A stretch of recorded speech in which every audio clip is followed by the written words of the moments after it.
I have a firm belief that any killer in Dead by Daylight can be pushed to insane levels of technical ability. Sure, people gravitate to the ones that are already powerful and you just have to execute on them to get the most out of it, but a good bit of other folks tend to go for the easy to pick up, hard to master side of things. Like, Bubba is one of the most simple to pick up killers in the game, but I would say that he has major potential if you want to go nuts with him and find every angle to a chase. I don't think there are many low skill ceiling characters in this entire game. There is always something new to learn from even the most unassuming characters. No other killer exemplifies this more to me than the Clown. He has a very simple idea at his core, but you can take it to an extreme. You can take it to an over 200-page extreme, in fact. People act like the Aranad Clown Guide is some fluke. Like, not every character is that deep, right? Well, personally, I think it's emblematic of the fact that if you invest enough time and effort, you could make a massive and in-depth technical guide for any killer if you have the knowledge to inject it with. Clown is a character that has a very simple to grasp power, but he is a juggernaut of skill expression. Come on up, Richie. I got a balloon for you. Don't you want a balloon? What's the matter? One balloon, not enough. Try it!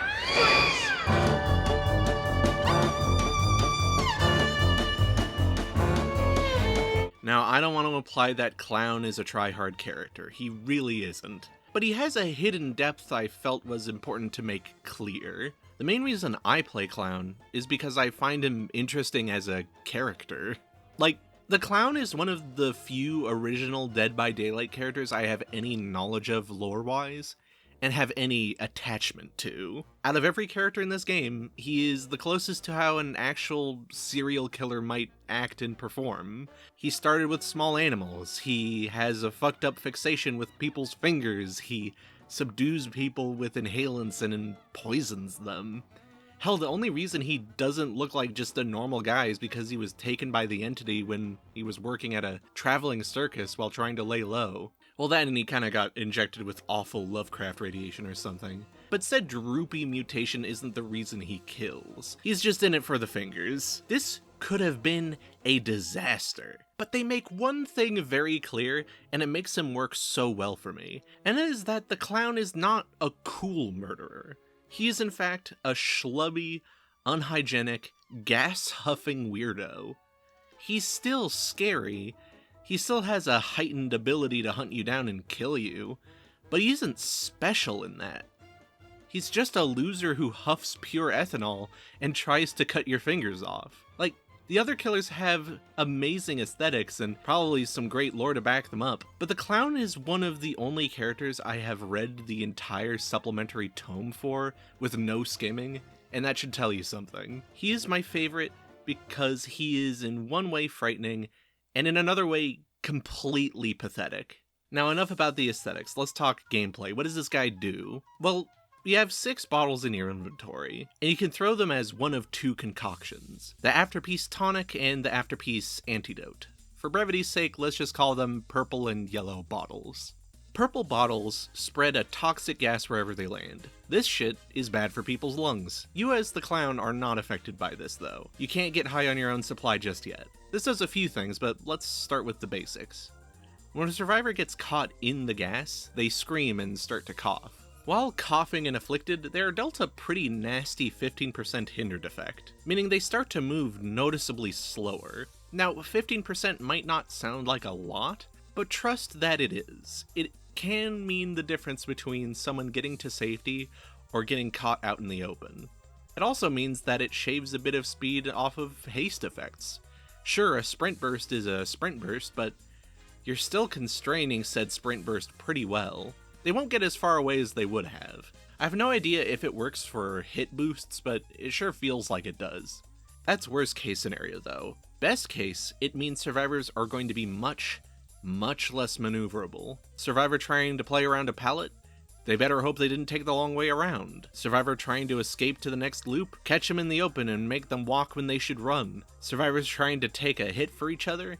Make that way harder by giving the vulnerable one a speed decrease, or making the healthy one not able to catch up. This effect alone makes bumping into the purple haze really awful if you don't know what you're doing.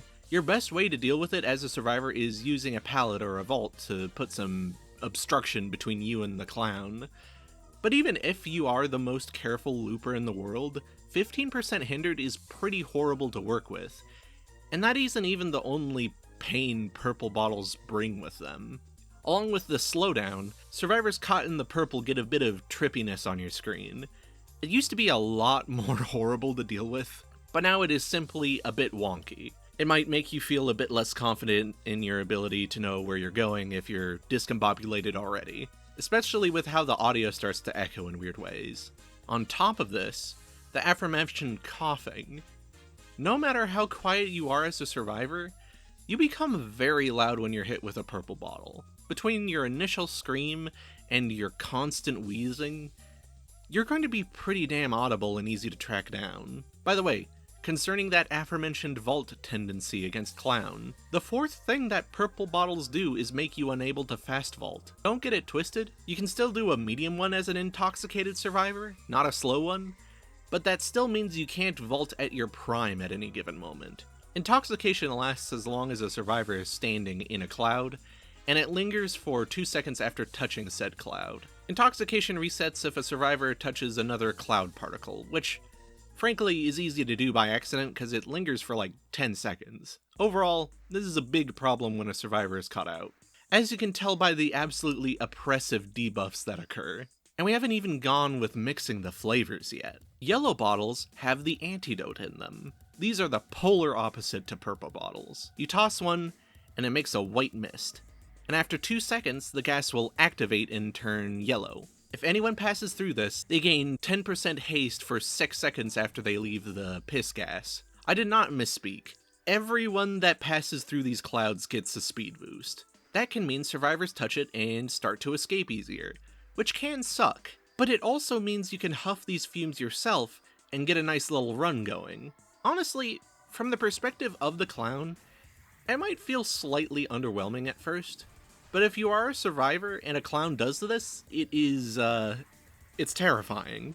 You see, killers are already naturally faster than survivors by a smidge.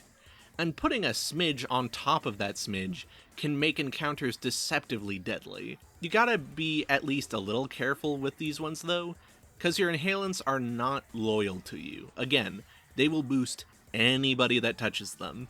When you start out, you might treat yellow bottles really cautiously, just kind of lightly lobbing them when you have nobody close by so you can get a speed boost while gen patrolling. And that's not a bad way to use them. A bit of speed if you can time your throws for activating gas right as you land on it is great, but I would encourage you to start taking more risks if you can. Take advantage of the fact that these things are not usable for a few seconds until they activate. Because when you pepper a loop with both purple and yellow bottles, you become the funniest of clowns.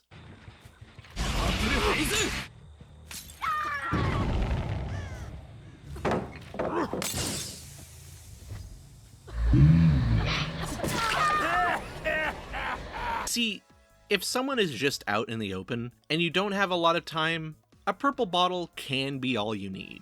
That is going to be more explosive than a yellow bottle if you're going after a specific person or specific bunched up people, but only by a slim margin. It is more specific too. You are choosing a survivor or two to feel a speed mess up rather than giving yourself a boost that effectively puts pressure on everyone nearby. Here's the thing though. Why not both? If you have the time, use two. It's nearly always better for you. If you hit someone with your purple stuff and inhale your yellow stuff, the effective speed for you reaching your survivor prey is 25% faster, which is fucked up. 2 bottle setups are fun and powerful is all I'm saying. I'm not even a 200-page guide type clown, but this little moment of triangulating exactly where to place zones of purple and yellow in a loop is so very satisfying. Someone can assume that they have you figured out. 15% hindered? I can deal with that. You don't have to be fancy about it. You just have to be bold. Put down some yellow on one side despite the risks, and some purple on the other, and watch as everyone struggles to deal with you. You aren't a speed killer in that you reposition across the map at a moment's notice. You are a speed killer in that your mobility toward prey within a specific space is obscenely high. If you would believe it, there is even more to talk about as far as clown bottles go. Like I mentioned, you get 6, and these can be swapped between purple and yellow at any time. You can charge up your throws to get more velocity and distance, meaning you can create zones of area denial way in front of a survivor or hit someone you know is at a moderate distance away. They can effectively work as short-term area denial traps in the environment that people don't have to be nearby yet. You can use this charging to get the angle you wish for with your yellow bottles too, so that when you enter the mist, you get the boost right on time and you don't have to do the clown shuffle.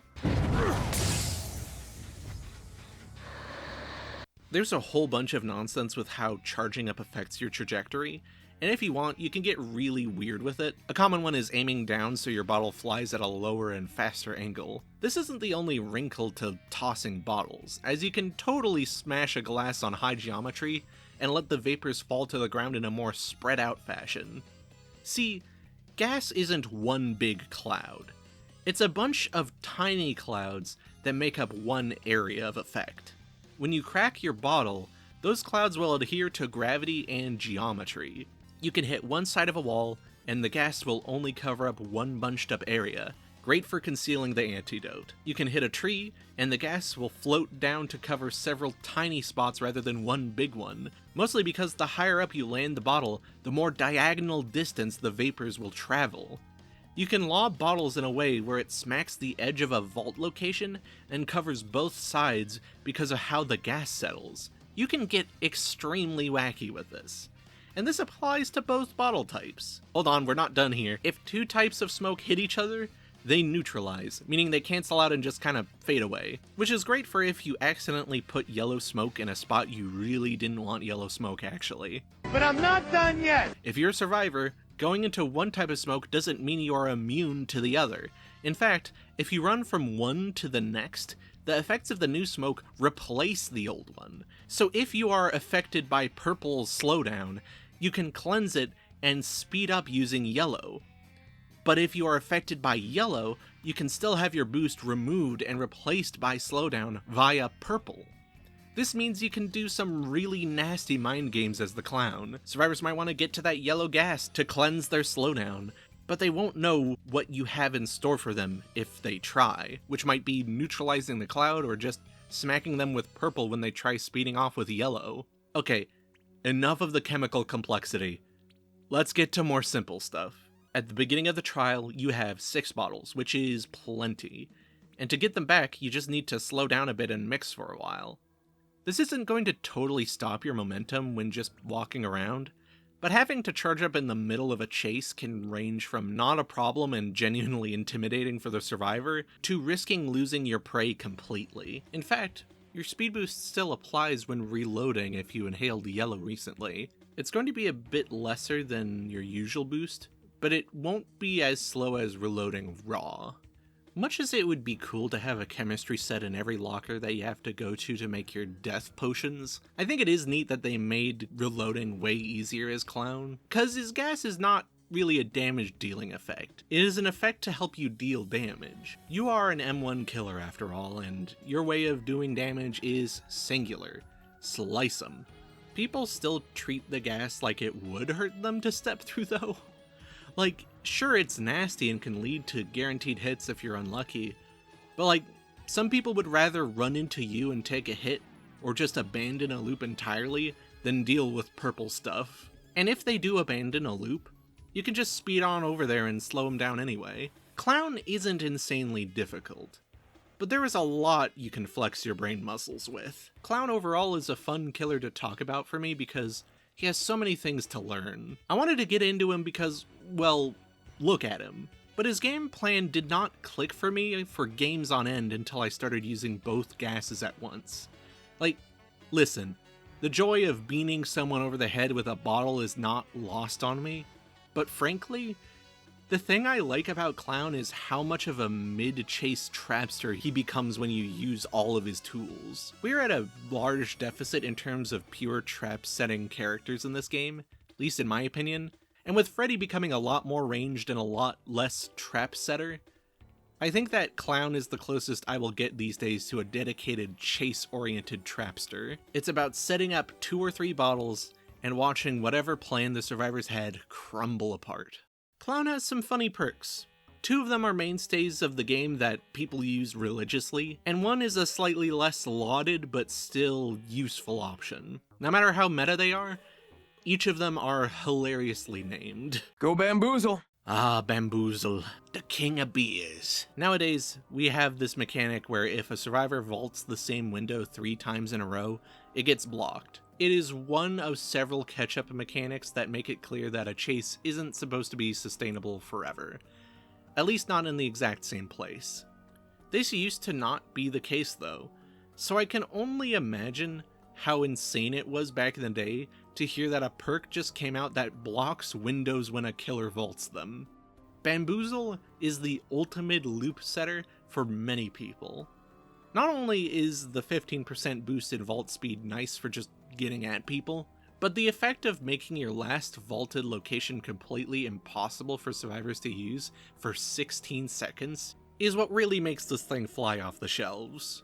This gives you a killer combo of both denial and capitalization on that denial in the same perk. Not only are you leaping through the shack window at a slightly alarming rate, you're also making said very important window completely unusable for over a quarter of a minute. Hell, on top of that, it doesn't block it for you, just survivors. You can still use that vault. It is your personal little barrier to cross for that chunk of time or until you vault a different window. This can help you a ton if you are a killer that struggles when people vault to get away from you, but also just works in general for just about every killer. The ability to shut down a problem vault quite literally usually means someone has to turn tail when you do it, quite possibly to a less powerful loop. This also procs off of special vaults. It can't block pallet vault locations if you're a killer that can vault those, but if you Wesker bound through a window, said window is gonna get blocked. The extra vault speed doesn't apply to special vaulting, by the way, only normal ones where you walk up and do it. But hey, that's still a touch of speed and not a small one. That boost won't usually net you hits right after a vault. There are other perks if you want to do that, but it will make mind games around your recently blocked window so much more potent. I have been talking about this one for a ton, but like, can you blame me? The prospect of blocking a window is so much of a game changer that some people swear it is mandatory for certain killers. I don't particularly agree with that. I think you can play around most windows just fine, even as killers who hate them with a passion. But hey, it'll absolutely take a load off your brain if windows tend to give you trouble. It is a perk with a lot of applications. Experiment with it. Look at the clown. Chlorophobia is mean as hell. It's niche, but it's still very mean. When survivors try to heal within your terror radius, they will heal 50% slower, and skill check rotation for said healing rotates 50% faster. Unless someone is using an insane medkit, this can make healing times horrible for survivors. The skill check thing can actually fuck up a survivor's medkit gamble and make you know exactly where they are, but the real meat is the fact that this will absolutely put people off of healing in your face. The only way to get around this is with a syringe, which, like, it's a syringe, it can do whatever it wants. Aside from that edge case, have fun staying still for much longer while the killer's nearby. The big downside to Chlorophobia is that it is a terror radius perk, which makes it very fickle in a few ways. It makes undetectable builds anti-synergistic. It doesn't work against survivors who are total cowards that drop what they're doing upon hearing your presence. And generally, people kinda know what to do when they understand you have this running in the background. All that said, look at it this way. If this is enough to make people quit healing until you leave, that can mean more time wasted on their end. And, in more dastardly news, this thing stacks with other anti-heal. You can inflict mangled on someone while running around with this, and their heal time will become terrible. You can also add something like leverage to the mix and make heal time even more terrible. This isn't the most explosive perk, but if you trust that it is doing its thing, it can make for a great heal deterrent. This game has had several generator regression perks throughout its storied history, but I would argue none are nearly as iconic as Pop Goes the Weasel. This thing was on top of the world for so long that people have judged the flow of most killer games off of how hard this perk holds survivor progress back. Like, don't get me wrong, I get it. I use pain res all the time. I like a longer game more than a shorter one. But I feel like a lot of killers kinda have a malformed idea on how long a generator should take. Something tells me this perk having its numbers changed every other week doesn't help. Anywho, this is a simple enough idea. When you hook someone for 45 seconds, the next generator you kick will cause an extra 20% regression to said generator's progress, which is plenty. Keep in mind, that's on top of the usual regression of kicking a generator, and it is applied in an instant upon the animation completing. This thing doesn't just set a generator's progress back, it sets it back right away. I haven't used it a ton in the past, but using it in games for this video, I find it tends to be either feast or famine. You gotta remember which generators are almost done and which are untouched, so you can make the most out of your temporary clown rage. The rush to find a gen to use your kick on before the 45 seconds are up can mean losing time for other important stuff. And the urge to bonk a generator instead of starting a chase can mean losing people that would have been easy marks. So sometimes it is better to just let Pop fade and go on a journey for another hook. Pop is secretly a very well thought out perk too, because it can only be activated a limited amount of times per game. Sure, a large amount of times, but a limited one. On top of that, it is a bit of a bet on your own abilities. Like, do you have what it takes to get that first hook? Never mind that, do you have what it takes to remember which generator to kick when? I've had games where this just doesn't work out because I took too long with it, and other games where I managed my time well and ended up obliterating everyone. I gotta say, the minigame of figuring out which generator to kick is very fun for me. Like, sometimes you want to hit the most progressed gen, but other times you want to smack a generator that is just starting out so you can cut off options for survivors. It's pretty powerful. But is it the one gen regression perk to rule them all? Maybe? All I know is that it's probably one of the most fun to use. Just stomping on a generator and being able to hear the difference in its progression level is very satisfying.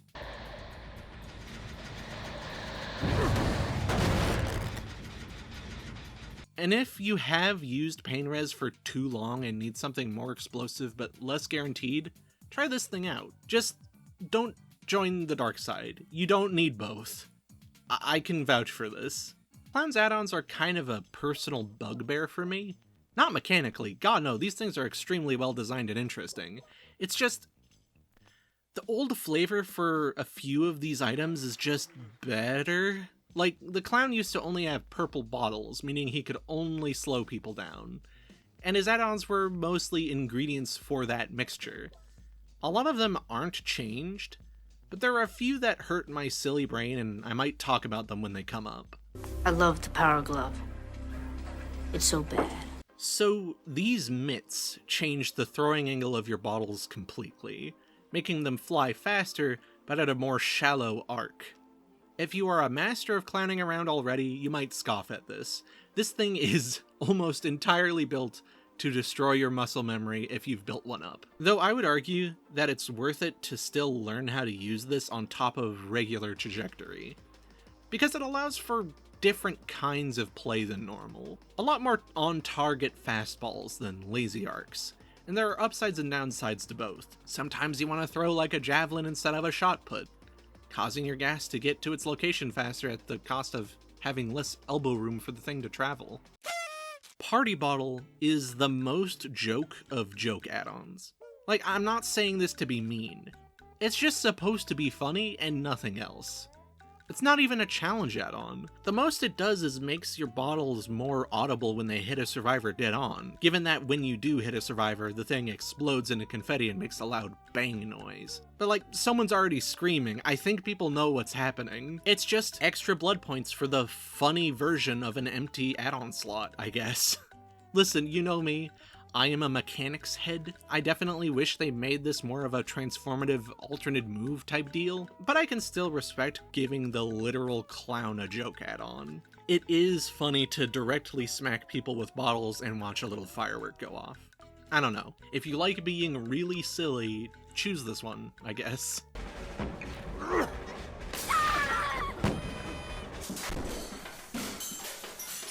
So, Clown already throws bottles fairly quickly. Not insanely quickly, but fast enough to set up a loop in just a couple seconds. These things make insanely quickly more of an apt description. After the first throw, you can just keep tossing bottles. This is great for a couple maneuvers. 1, throwing another bottle down if you fuck up the position of the first, and 2, setting up double or triple bottle loops in record time. You can just root beer tapper these things at people like your arms are semi-auto. This is a mainstay of hardcore clowning, and I can see why, given it lets you fog out an area very quickly. But you don't have to be hardcore to use it. This thing works on everyone, even if you're just using it to smack people with party bottles one after another. It's a video nasty! It's a carpet farty! No, you are not misreading that, and no, that description isn't lying either. In being a classic and in changing things up. VHS porn is my personal pick for the funniest clown add-on, but it's fun that there are a couple. And no, I don't find it funny just because it's a video nasty, though that certainly helps. This Good Times tape will swap the color of your clouds, meaning your toxin will be yellow and your antidotes will be purple. This can make for a fun trick sometimes. Like, sure, not every person is gonna fall for it, but you would be surprised how often muscle memory just kinda fucks you up as a survivor seeing clown smoke. You see yellow unguarded, you go to yellow. You see purple, stay away from purple. Survivors might make a mistake. Even if they know what's up, they can forget in the heat of things. These both have pretty intense tells, all things considered. The yellow toxins get a bit of a false white, but not a lot, turning yellow extremely quickly. And the purple antidotes still go white first before activating purple, so if you just put them out there and expect it to mess everyone up, it isn't gonna fool anybody. But if someone doesn't see the purple turn white upon casting, or the yellow activate weirdly quickly, it can absolutely give people false information. This is extremely vibes-based, so you may find this just not working. But if you learn it, it's at least pretty funny, and it makes for some really silly interactions with survivors. Harry? You wearing aftershave? That's not aftershave, that's kerosene! Kerosene is a nice little dose of aura blindness. Just a dose, though. Compared to other blindness effects, 30 seconds isn't that much, so this is definitely meant to be mostly taken advantage of in the chase it's being applied. You are not going to be hiding long-term stuff for long. But in Hot Pursuit, it's sometimes all you need. For Clown, I think the best use of blindness is to make loops a lot more safe to mind game in. If someone is doused in your purple poison, they won't be able to see you through walls ever. So use that to get a lot more confident in your movement. Put your red stain in weird spots, moonwalk at folks. Really give them a panic moment trying to track where you are. Needless to say, Oblivious is my favorite way to make that sort of confidence even more deadly, making people unable to know where you are from any angle until it's way too late. This is super easy to apply too. It won't linger long, but if you're using your gas in a chase, it's usually going to last the whole thing as you reapply it over and over again. Is my lipstick even? Go like this. Okay, here we go. 2 big casualties of the reflavoring. These used to do 2 very different things. I miss some aspects of their old game plan, but overall, having more things that affect the antidote than not is nice. The thing that makes me actually sad is they make way less sense now. The solvent jug still mentions the irritation of the respiratory tract at least, and kinda spins it in a fun way, but the makeup was done dirty. Like, listen to the sheer difference. Some for the face, and some for the tonic. The diluted makeup sticks to the lungs. Gruesome, unpleasant, evocative. I adore it. Let's hear what they changed it to. Some for the face, and some for the antidote. The unknown compound intensifies the antidote's effect. It just doesn't hit nearly as hard. You really couldn't make the reason it makes antidote last longer be that it coats your lungs? I digress. These things are fun because they let you stay fast for longer after getting a boost. 1 or 2 seconds of speeding around is fantastic for catching people further away in straightaways and making loops all the less certain for survivors who try to abandon ship. It helps you generator patrol while having to throw less bottles too, and some larger pallet loops still let me keep my boost for 2 whole rotations before it runs out. It's pretty oppressive. Definitely pick this up if you want to get the most out of your funny speed moments. Something to keep in mind, though, is this also affects survivors if they steal some yellow gas from you. This isn't usually a problem, but it's also worth mentioning because it's sort of cool that they also get the extended duration. I swear to God, this is the last I will mention the description changes, but these things also got a big flavor downgrade in my opinion. Clown used to only have 4 bottles, and these were the only ways to get more at a time. And the imagery of using a discarded blood-speckled soda bottle or a sturdy and recently emptied bottle of gin as extra receptacles to throw poison with is so evocative. And the fact that they imply their use without even directly mentioning it in the descriptions, that's just really great writing. These things do something completely different now. A cool thing, but a different thing. And the flavor of these add-ons just becomes, I guess soda has sugar in it, and this gin makes you faster. I don't know, I think I'm being weird about this.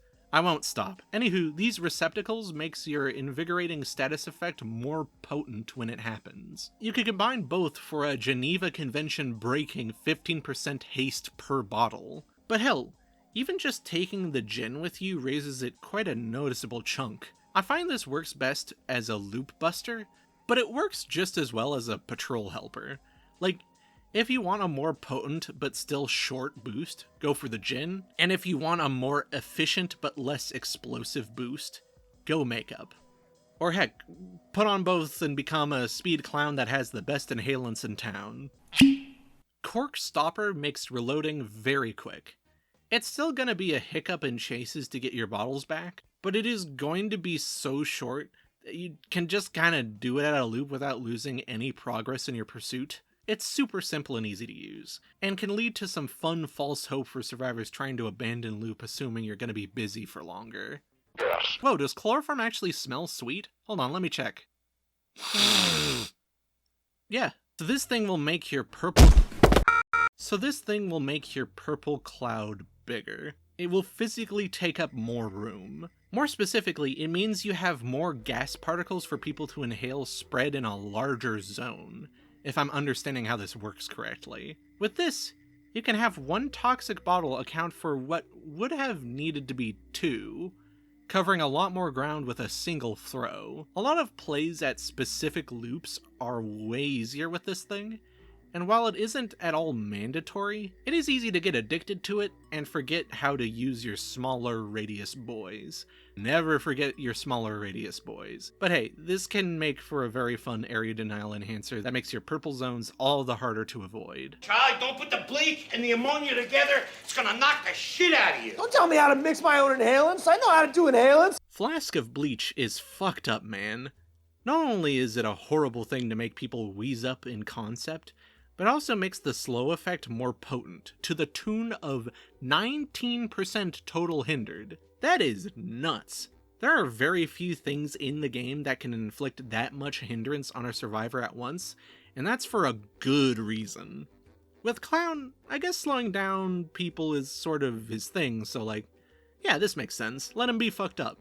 A 4% increase in hindered might not sound that much on top of 15%, but it can turn what would be a near-miss vault to safety to a severe case of sitting duckmonia. If a survivor has to juke you, they will be effectively sedentary while you walk up on them. God forbid they have additional hindered from a perk. Did you know you can combine this with Gin Bottle to make your effective speed towards survivors 42% faster? Fucked up. Do you smell it? Smelly Inner Souls gives you a little bit more maneuverability while reloading. Cork might help you get bottles back quicker, but it won't let you maintain a chase as easy while doing it. If you put down some yellow and reload within a haze, you can reload while waltzing around pretty quickly compared to normal with these things. Sometimes it's nice to reload while changing spots at a loop. It isn't the most powerful thing ever, but it is extremely easy to understand and get value out of. Spirit of Hartshorn, one of them, increases the amount of ground your antidote gas covers. Why on God's green earth would you want that? Like, listen, I have a pitch for this thing, but confusion was definitely my first reaction upon hearing what this does. I was totally on the side of this just being bad with nothing that you can do to make it good. Well, I think people overestimate the willingness of survivors to run into the yellow smoke. People are going to have more access to it, but that isn't going to suddenly ruin all of your yellow bottle plays if you're doing the same amount of carefulness. The way I used this was to make larger zones with more particles that I can return to now and again. So if I'm about to run out at the end of a loop, I can catch a whiff and still stay hastened up with less finagling. This thing is genuinely useful sometimes. But like, it's one hell of a gamble for what it does, I won't deny that. So use this if you have a good idea on what it can give you or take away from you. You're wrong, sulfuric acid! Dear God. Making people inhale sulfuric acid is horrific. Fuck this guy. Anywho, this'll inflict mangled for 70 seconds on any injured survivor that steps into the purple clouds. Your clouds are very easy to hit people with, so this is going to be applied and reset all the time in a chase. The clown is already wanting to hit people who are in purple gas as well, so taking this basically makes hits cause mangled when you're in purple. Even aside from this though, bottles thrown at a distance still cause problems for injured folks. That's what gives it utility for me over other mangled inflicting stuff.